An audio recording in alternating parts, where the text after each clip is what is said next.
ہم کریں گے ہر مظلوم کی حمایت۔ السلام علیکم، میں ہوں حرین فاطمہ اور آپ دیکھ رہے ہیں حمایتی news HD channel.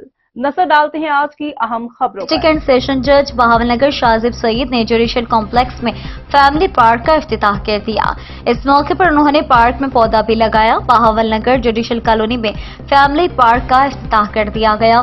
District session جج بہاول نگر شاذب سعید نے اپنے دست مبارک سے افتتاح کیا اور پودا بھی لگایا۔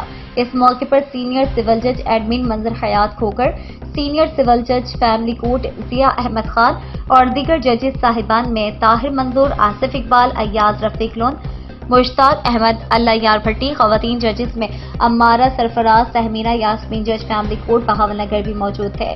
ڈسٹرکٹ اینڈ سیشن جج بہاول نگر شاذب سعید کی آمد پر پھولوں کے گلدستے پیش کر کے ان کا استقبال کیا گیا۔ اس موقع پر سینئر سول جج ایڈمن منظر حیات کھوکر نے میڈیا سے بات کرتے ہوئے کہا کہ اس سے قبل پارک والی جگہ کھنڈر نما اور جھاڑیوں سے بھری ہوئی تھی۔ ڈسٹرکٹ اینڈ سیشن جج بہاول نگر شاذب سعید صاحب کی خصوصی کاوشوں سے فیملی پارک بنایا جا رہا ہے۔